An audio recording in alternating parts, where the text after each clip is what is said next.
છું રોશન વસાવા. આજે હું મેટ્રો પોલીને એસટી કેમ્પમાં આવ્યો છું. સવારે મને ફોન આવ્યો હતો કે અહીંયા કંઈક આગ લાગી હતી. એ બારામાં કંઈક 4-5 દિવસ અગાઉ છોકરાઓને લઈ ગયેલા દાજેલા. એમાં એક અમારા પરિવારના ભાઈ છે રાકેશ વસાવા, એ એક્સપાયર થઈ ગયા છે. અમે સવારના આવ્યા છે, કરીબન 9:30 વાગ્યાના જેવા આવ્યા છે. એમાં અમે બધા જ હતા. આ મારી ભાણી છે અને અમને મેનેજમેન્ટ જોડે બેસાડ્યા. અમે પીએસઆઈ સાહેબ પ્લસ કંપનીના જે ડાયરેક્ટર છે એ અમને સારામાં સારો રિસ્પોન્સ છે. અમને કોઈ પણ વાતમાં ના નથી પાડી. જે ભાઈનો પગાર આઈ થિંક 30,000 જેવો હતો અને કંઈક 20,000 જેવું 25,000 ઇન હેન્ડ મળે છે. હવે કંપનીને એવી રીતના કહે છે કે ભાઈ જો તમને વન ટાઈમ પૈસા જોતા હોય તો કંપની આપવા માટે રેડી છે. પ્લસ જો તમને મહિને જોતા હોય 25,000 તો એમાં 5% વધારો કરીને જેટલી સર્વિસ છે 27 કે 28 વર્ષની ત્યાં સુધી કંપની આપવા માટે બંધાયેલી છે. પ્લસ ડબ્લ્યુસીના પૈસા જે મળશે 15 લાખ રૂપિયા એ બી તરત આપવા તૈયાર છે. અહીંયા ચેતર વસાવા આવીને જાણી લોકોને ઉશ્કેરે છે. પ્લસ એવી ડિમાન્ડ કરે છે કે ભાઈ મેનેજરને બહાર કાઢો. પણ ભાઈ આ ખાલી પૈસા માટે આવ્યો છે, આ આપણા સમાજ માટે નથી આવ્યો.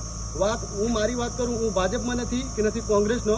હું મારા પરિવારની રીતે આવ્યો છું, મારી દીદીને લઈને. મને કોઈ અટકાવ્યો, મને કોઈ પોલીસવાળાએ દબાણ કર્યું નથી ને મને કોઈ માનસિક રીતે મેં હેરેસમેન્ટ કર્યું નથી. સ્વતંત્ર રીતે એ આપું છું સ્ટેટમેન્ટ મારું. અને આવનારા સમયમાં કંઈ પણ જો બહાર હુલ્લડ થશે એની સંપૂર્ણ જવાબદારી ચેતર વસાવાની રહેશે. એ ભાઈ જાણીજો અહીંયા પૈસા કાઢવા માટે આવ્યો છે. જ્યાં એમ કંપનીનો મને એકદમ પોઝિટિવ રિપ્લાય છે, એટલા માટે મારે આ વિડીયો બનાવવું પડ્યું છું.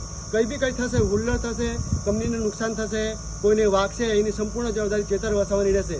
ચેતર વસાવાના મારે સમાજની રીતે એક જ કહેવું છે, ભાઈ હવે તારે હીરો બનવાની કોઈ જરૂર નથી. અમે બધા જાગૃત જ છે કે તારી લપ્પન છપ્પન બધું મૂકી દે અને ઘરે જતો રહે અને અમને શાંતિથી પોતે બી જીવ અને મને બી જીવવા દે. અમને રાઇટિંગમાં આપવા બી કીધું છે કંપનીએ અને એની જવાબદારી હું જીવું. મારી પાસે પેપર આવશે એટલે હું મીડિયાની સામે અહીંયા આપી દે. જો મને રાઇટિંગમાં નહીં આપે મીડિયાવાળો બરાબર કે કંપનીવાળો તો એના માટે કંપની બંધાયેલી છે. હું કહું છું કે જો મને રાઇટિંગમાં પેપર આપશે એના માટે જ અહીંયા ઊભો છું. જો નહીં આપશે રાઇટિંગમાં પેપર તો એના માટે મારી કોઈ જવાબદારી થતી નથી. એના માટે સંપૂર્ણ ઇનલીગલી રીતે કે કાયદેકીય મને કંપની ઠેકો છે એ હું અહીંયા કોર્ટમાં સાબિત કરી.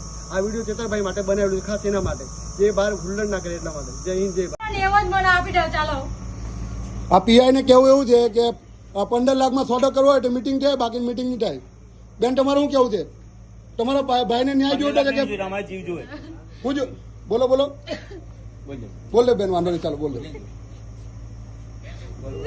15 લાખ નથી જોઈતા. બસ આ પીઆઈ અહીં બેઠેલા છે, આ બધા મેનેજમેન્ટ છે, સાહેબ છે, હું પોતે હાજર છું. આ બેન પોતાના ભાઈના ન્યાય માટે કકલીને રડી રહેલી છે બચારી બેન.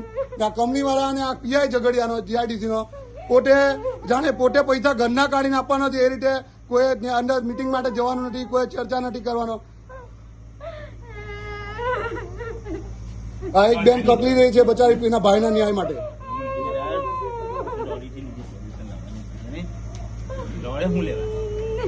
ન્યાય નથી મળવાનો.